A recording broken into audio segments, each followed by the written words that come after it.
नमस्कार आप सभी को, you are welcome college study centre पर। तो आज हम लोग बात करेंगे जेक बोर्ड का, जो आज एग्ज़ाम ख़त्म हुआ कुछ देर पहले, सोशल साइंस का। तो उसी का जो उत्तर है, आप लोग ने क्या किया उसका आंसर की मैं आज दूंगा। सब जितना 1 से 40 तक प्रश्न है एमसीक्यू का, सभी का मैं आप लोग को उत्तर दे दूंगा। तो बने रहिए चैनल में, लास्ट तक वीडियो में एक एक करके देखेंगे सभी प्रश्नों को। और अगर आप लोग मेरे चैनल पर पहली बार वीडियो देख रहे हैं तो प्लीज़ इस चैनल को सब्सक्राइब कर दीजिए, क्योंकि 2 दिन बाद आप लोग का और एग्जाम है, उसका भी मैं आंसर की सबसे पहले लाने का कोशिश करूँगा। तो चलिए देख लेते हैं सबसे पहला प्रश्न जो है।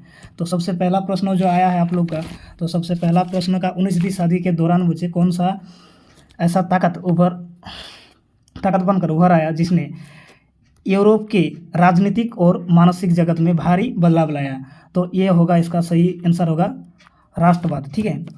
इसका दूसरा प्रश्न है, जो फ्रांस में प्रथम विद्रोह कब हुआ था? तो इसका सही आंसर हो जाएगा, फ्रांस में प्रथम जो विद्रोह हुआ था वो 4 नंबर का ऑप्शन सही है, 1830 को होगा इसका आंसर। ठीक है। और आगे जो प्रश्न है नेक्स्ट आप लोग का, नेक्स्ट प्रश्न है 3 नंबर में। तो 3 नंबर में जो प्रश्न है इसमें आपका दिया गया है कि 804 की नागरिक संहिता। तो ये पूरा प्रश्न पढ़ने से वीडियो बहुत बड़ा हो जाएगा, इसका सही आंसर मैं बता देता हूँ, आप लोग इसको ये कर लीजिए। 4 नंबर सही होगा। नेक्स्ट प्रश्न क्या है तो लिए देख लेते हैं उसमें उसका आंसर क्या होगा। तो 4 नंबर में जो ऑप्शन है, सॉरी आप लोग का 4 नंबर का जो प्रश्न है उसमें 1917 में जो गांधी जी ने खेड़ा जिले से जो आंदोलन शुरू किया था, ये कौन सा जिले यहाँ पर पूछा गया कि भारत का कौन सा राज्य में स्थित है? तो ये गुजरात में है। ठीक है। ये सत्याग्रह जो आंदोलन है गुजरात में शुरू हुआ था, ये सबको पता है आप लोग को। फिर आगे जो प्रश्न है 5 नंबर का, 5 नंबर का प्रश्न है कि साइमन कमीशन भारत में क्यों आया था? ठीक है। तो ये आपका संवैधानिक व्यवस्था की कार्यशैली में अध्ययन करने के लिए आया था। ठीक है। तो इसका 3 नंबर सही हो जाएगा। अगला प्रश्न है 6 नंबर में। 6 नंबर का प्रश्न का सही उत्तर हो जाएगा आप लोग का जो आलू। ठीक है, ये आलू होगा इसका उत्तर।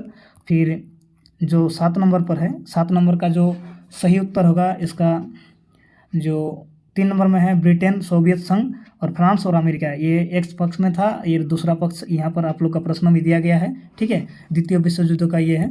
फिर अगला जो प्रश्न है आप लोग का, अगला प्रश्न है 8 नंबर का। 8 नंबर में जो आप लोग के लिए दिया गया है, यहाँ पर देख सकते हैं आप लोग कि 1929 में आर्थिक मंदी के कारण दुनिया में ज़्यादातर हिस्सों में निम्नलिखित किसका भयानक गिरावट आया था? तो इसमें सभी कारण हैं। ठीक है। रोजगार, उत्पादन और आय व्यापार, सभी कारणों में गिरावट आई थी।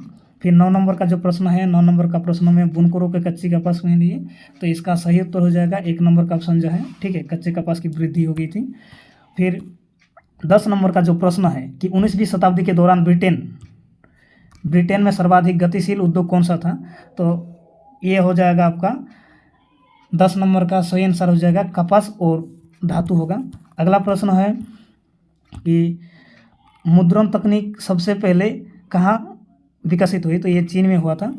अगला प्रश्न है 12 नंबर का, जो निम्न जनजाति आंदोलन मराठ, ये जो एक गुलामगिरी किताब जो किसने लिखा था? ये जोवित फुले होगा। फिर आपका अगला प्रश्न है 13 नंबर में। तो 13 नंबर का सही उत्तर होगा क्या होगा, देख लेते हैं समायता। तो 13 नंबर का सही उत्तर होगा 2 नंबर का जो ऑप्शन है, नवीकरण और अनवीकरणीय संसाधन। फिर नेक्स्ट प्रश्न है आप लोग का 14 नंबर का। ठीक है। तो 14 नंबर प्रश्न का जो सही उत्तर होगा, इसका सही उत्तर होगा इनमें से सभी होगा। ठीक है।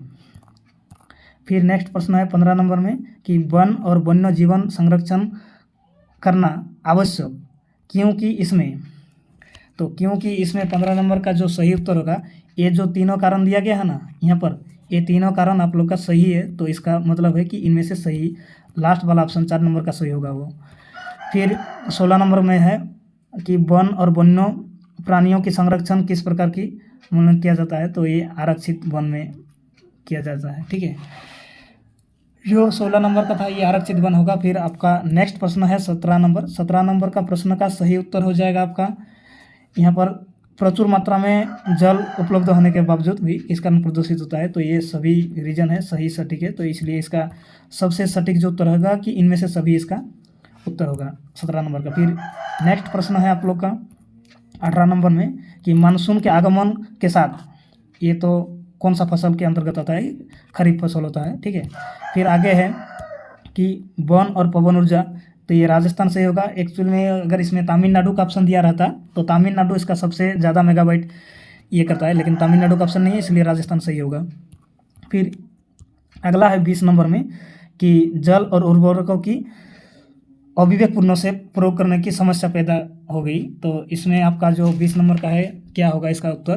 तो इसका उत्तर है कि देखिए जल क्रांतता होगा, लवणता भी होगा और 3 नंबर का तीनों ठीक है। तो इसलिए इसका सही ऑप्शन होगा कि इनमें से सभी, क्योंकि ये तीनों उत्तर सही है, इसलिए 4 नंबर का ऑप्शन सही रहेगा। फिर 21 नंबर में औद्योगिक विकास में, चलिए बहुत लेट हो जाएगा सभी प्रश्न पढ़ना, तो इसका उत्तर मैं बता देता हूँ सीधा सीधा। 21 नंबर का लोहा अयस्क होगा, ठीक है, 21 नंबर का लोहा अयस्क होगा। अगला प्रश्न है आप लोग का 22 नंबर में जो प्रश्न है इसका सही उत्तर हो जाएगा 1 नंबर का, जो यूरेनियम और थोरियम है। फिर है आप लोग का 23 में जो 23 नंबर में है कि वायु प्रदूषण निम्न में से किस प्रकार की प्रदूषण है? तो ये आपका सही हो जाएगा। देखिए इनमें मानव व्यवस्था स्वास्थ्य पर भी, पशुओं पर भी और पौधा पर भी, तो ये चारों में सही होगा। तो इसलिए इनमें से सभी तीनों ऑप्शन ठीक है, तो इसलिए इनमें से सभी उत्तर देना ठीक रहेगा और वही सही है। फिर अगला प्रश्न है 24 नंबर का। तो 24 नंबर प्रश्न जो है इसमें आपका बेल्जियम और में अल्पसंख्यक की रूप, तो इसका सही उत्तर होगा आपका फ्रेंच होगा। आप लोग प्रश्न को पढ़ लीजिएगा, क्योंकि अभी तक बहुत बार पढ़ा है आप लोग ने, इसको पढ़ने का जरूरत नहीं है। फिर जो 25 नंबर का प्रश्न है, 25 नंबर का प्रश्न का सही उत्तर होगा इनमें से सभी होगा, ये तीनों ऑप्शन सही है। फिर आपका 26 नंबर में जो है प्रश्न है कि निम्न में से कौन सा कार्यपालिका विधेयक, तो ये आपका उत्तर हो जाएगा इसका न्यायपालिका उत्तर होगा। क्या होगा इसका? न्यायपालिका उत्तर होगा, ठीक है, न्यायपालिका उत्तर होगा। फिर अगला प्रश्न है 27 नंबर में कि पोखरण जहां भारत में 1998 में, तो ये इसका सही उत्तर हो जाएगा आपका राजस्थान होगा, ठीक है। इसका क्या उत्तर होगा? राजस्थान होगा। यहाँ जो कॉलम में दिया हुआ ये गलत है, ठीक है, इसका सही उत्तर होगा राजस्थान। फिर अगला प्रश्न है आप लोग का 28 नंबर पर। 28 नंबर में जो प्रश्न है कि सामाजिक विभाजन अधिकांशता आधारित होता है, किसके आधार पर होता है? ये जन्म के आधार पर होता है, ठीक है, ये जन्म के आधार पर होता है। अगला प्रश्न है 29 नंबर में। 29 नंबर का आपका सही उत्तर हो जाएगा, बहुत बड़ा प्रश्न है, पढ़ने में लेट लगेगा, तो इसका सही उत्तर 2 नंबर होगा, ठीक है। कौन सा होगा? ये 2 नंबर होगा, सांप्रदायिकता। फिर अगला प्रश्न है कि निम्नलिखित में से किस राज्यों में शिशु मृत्यु दर सबसे कम है? तो ये तो आप लोग को पता होना चाहिए, ठीक है। तो शिशु मृत्यु दर कौन सा राज्य में सबसे कम है? तो आपका 30 नंबर का प्रश्न का उत्तर हो जाएगा जो केरल है, ठीक है, सबसे माना जाता है कि विकसित राज्य है, इसलिए केरल का शिशु मृत्यु दर बहुत ही कम है। फिर 31 नंबर में निम्नलिखित में से किसका औसत आय भी कहा जाता है? तो 31 नंबर का आपका सही उत्तर हो जाएगा प्रति व्यक्ति आय। अगला प्रश्न है आप लोग का 32 नंबर में, सार्वजनिक और निजी क्षेत्रों में किस आधार पर विभाजित किया जाता है?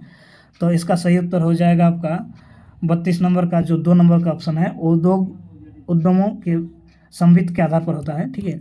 अगला प्रश्न है 33 नंबर में कि कौन सा क्षेत्र भारत का सबसे बड़ा रोजगार उत्पादन का क्षेत्र के रूप में माना जाता है? तो इसका उत्तर सही उत्तर हो जाएगा तृतीय क्षेत्र, ठीक है, तृतीय क्षेत्र होगा। अगला प्रश्न जो 34 में है, ठीक है, 34 का जो ये बहुत बड़ा प्रश्न है, ठीक है, आप लोग पढ़ लीजिएगा, इसका सही उत्तर ए होगा, मुद्रा होगा। फिर 35 में जो है कि सामान्यतः बहुराष्ट्रीय कंपनी, तो इसका भी सही उत्तर होगा इनमें से सभी होगा, ठीक है, इनमें से सभी होगा, क्योंकि ये तीनों उत्तर सही है आप लोग का। फिर 36 का जो है 36 नंबर का प्रश्न कि विभिन्न देशों के बाजार में जोड़ने के एकीकरण, तो इसका सही उत्तर क्या होगा?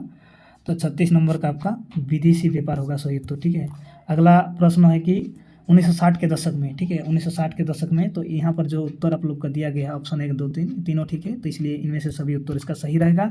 अगला प्रश्न है आप लोग का कि संविधान में संशोधन के लोकतांत्रिक और शासन व्यवस्था के तीसरे स्तर को किस प्रकार बनाया गया है? तो इसका सही उत्तर हो जाएगा आपका 38 का सही उत्तर कौन सा होगा? ऑप्शन नंबर ए, इसका जो ऑप्शन नंबर ए है, शक्तिशाली और प्रभावी, ये सही होगा। फिर है आप लोग का अन्य जाति समूह, तो इसका सही उत्तर होगा 39 का जो सी नहीं 3 नंबर का वर्ण व्यवस्था होगा, ठीक है। और जो सबसे लास्ट प्रश्न है स्टूडेंट आप लोग के लिए कि लोकतांत्रिक शास्त्रों में हित समूहों या दबाव समूहों के मुख्य उपजातियों निम्न में से क्या है? तो इसका सही उत्तर, ठीक है, कौन सा होगा? तो इसका सही उत्तर होगा इनमें से सभी, क्योंकि इसका तीनों उत्तर सही है, ठीक है, ये तीनों सही है तो इसलिए सही होगा। तो चलिए यह रहा, आप लोग कमेंट करके लिखिएगा कि आप लोग का कितना सटीक हुआ, ठीक है। मैंने सबका उत्तर बता दिया है और आप सभी से रिक्वेस्ट है कि मेरे चैनल को ज़रूर आप लोग सब्सक्राइब कीजिएगा, क्योंकि मैं आप लोग के लिए अभी वीडियो लाता रहूँगा 10 क्लास के लिए और बाकी क्लास के लिए। तो अपने फ्रेंड लोग को भी शेयर कीजिए, उन लोग से पूछिए कि आप लोग का कितना सही हुआ। थैंक यू, धन्यवाद। मिलते हैं अगले अपडेट के साथ अगला वीडियो में।